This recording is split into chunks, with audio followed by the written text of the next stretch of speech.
We are the wind in the sails of your business. We are your compass. Chart your course towards your targets. Africa Business Radio.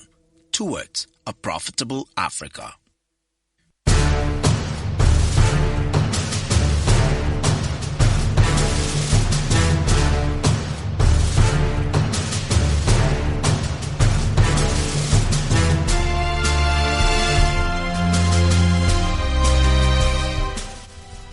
You're listening to the news in Africa Business Radio. Here are the headlines. Nigerian government extends NIN-SIM verification deadline to October. Okonjo-Iweala decries low rate of COVID-19 vaccination in Nigeria. Tunisian president suspends parliament. China blames US for tense relations. Details of the stories and more after the break. I am Chukunonso Mordi.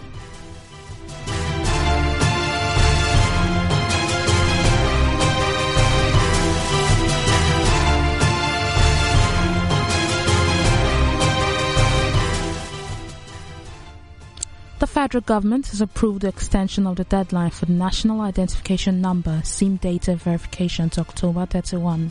They said the decision to extend the deadline was made following a request by stakeholders to accommodate registration in hard-to-reach remote areas, foreigners and diplomatic missions, diaspora, and address low enrollments in schools and hospitals as evidenced by enrollment statistics.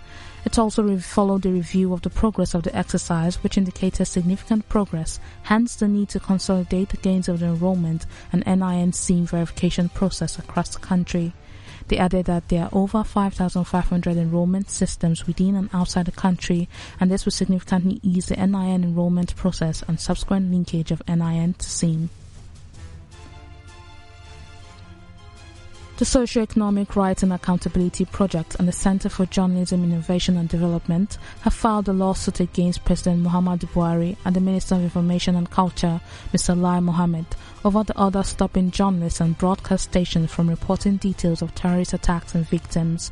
They are also seeking an order to compel and direct the NBC and Mr. Lai Mohammed to withdraw the directive asking journalists and broadcast stations to stop reporting details on terrorist attacks and victims, as the directive was unlawful and inconsistent with the Nigerian Constitution of 1999 and the country's international human rights obligations.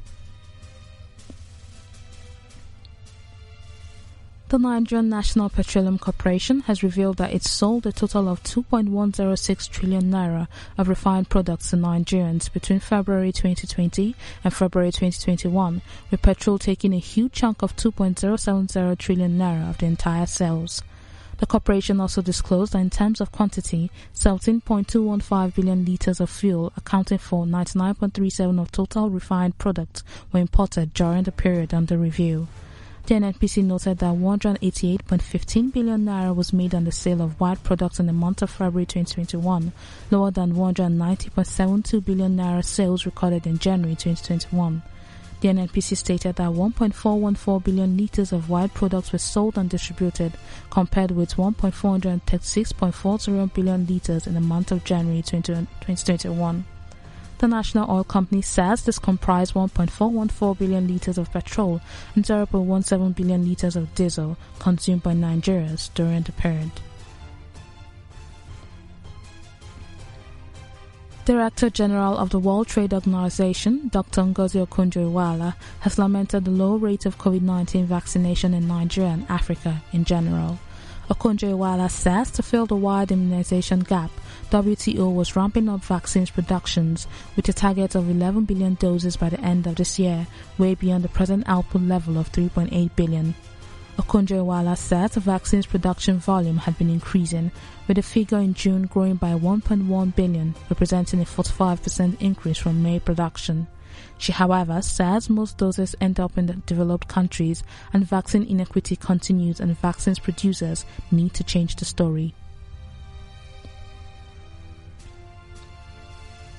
Tunisian President Kais Saied announced the suspension of the country's parliament and the dismissal of Prime Minister Hichem Mechichi following a day of protest against the ruling party. He says the constitution does not allow for the dissolution of parliament, but it does allow for his work to be suspended, citing Article 80, which permits such a measure in case of imminent danger. Said says he will take over executive power with the help of a government headed by a new chief appointed by the president himself. He also said that the immunity will be lifted for parliamentary deputies. South Africa has eased some COVID restrictions after President Cyril Ramaphosa said the country had largely passed the peak of its third wave of the pandemic. A nighttime curfew and mandatory face mask wearing remains in force, but Mr. Ramaphosa is lifting the weekday ban on alcohol sales and is allowing people to move between provinces. Schools will also be allowed to reopen on Monday. Mr. Ramaphosa says overall infections were down 20% from the previous week, though the figures are still rising in 3 provinces. The president of Ethiopia's Amhara region has called on all residents holding arms to mobilize against rebels from neighboring Tigray. He said from Monday, all people of age who are armed either at governmental or private level will be mobilized for a survival campaign. The call to arms from Mr. Agegnehu follows a similar statement on Friday by the leader of Ethiopia's Afar region, leading to fears that the 8-month-long conflict in Tigray could spread. A spokesman for Tigrayan rebels has vowed they will liberate every square inch of Tigray, which includes disputed areas that have been occupied by Amhara forces since the beginning of the war. Tanzania has received more than 1 million doses of the Johnson & Johnson coronavirus vaccine. The single-dose vaccine will be offered free of charge in all government hospitals. The country will also offer the jab to those planning to travel abroad at a cost. The semi-autonomous Tanzanian island of Zanzibar began a vaccination campaign about 2 weeks ago using China's Sinovac vaccine. No data has been shared on how many people have so far been vaccinated there. It's also unclear how many doses the authorities received from the Chinese government. The Prime Minister says Algeria will reimpose restrictions on gatherings from Monday to cope with the rapid spread of the more infectious Delta variant of the coronavirus that has led to an increase in the number of patients. The measures, which will apply to 35 out of 58 provinces, include mainly closing gyms, cultural centres, leisure venues, beaches and used car markets, as well as an 8 p.m. to 6 a.m. curfew, a statement from the office said on Sunday.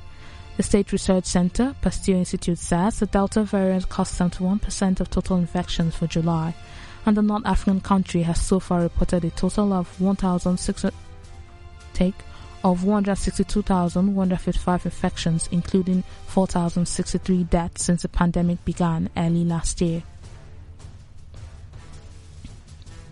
President Nana Akufo-Addo says Ghana hopes to receive over 80 million doses of COVID-19 vaccines before October as it struggles to contain a third wave of infections. Cases of COVID-19 are rising fast in parts of West Africa, in part due to the arrival of the Delta coronavirus variant, which is considered more transmissible than other variants. The increases provide a conundrum for African countries, most of which have escaped the levels of infections and serious illness seen in other regions. He says the nation is experiencing a third wave of COVID-19 infections, and increased infections have largely been driven by the Delta variant.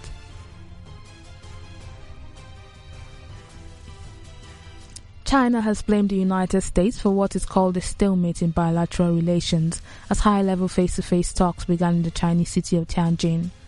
China's Vice Foreign Minister Xie Feng urged Washington to change its highly misguided mindset and dangerous policy. He says U.S.-China relations are in a standstill and face serious difficulties, adding that the United States wants to reignite the sense of national purpose by establishing China as an imaginary enemy. Israel's Environmental Protection Ministry has announced its decision to delay the implementation of a proposed oil transport deal with the United Arab Emirates, freezing a project that has angered environmentalists. The agreement, which followed the UAE and Israel establishing diplomatic ties last year, will see Gulf oil brought to the Red Sea port of Eilat by tanker, then moved by pipeline through mainland Israel to the Mediterranean port of Ashkelon, from where it will be shipped to Europe. The oil deal, involving Israel's state-owned Europe Asia Pipeline Company and an Israeli Emirati company called Med Red Land Bridge Limited, has not launched. The Israeli environmental organizations challenged the plan in court, citing the risk of a devastating leak or spill, with tens of millions of tons of crude expected to be brought through Israel each year.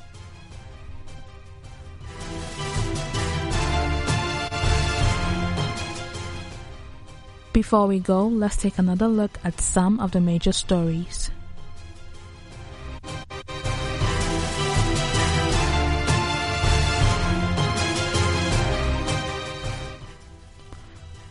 Nigerian government extends NIN-SIM verification deadline to October. Okonjo-Iweala decries low rate of COVID-19 vaccination in Nigeria. Tunisian president suspends parliament. China blames US for tense relations. That was the news at this time on Africa Business Radio. You can continue to listen live online at www.africabusinessradio.com or via our mobile app. I am Chukunonso Modi and thank you for listening.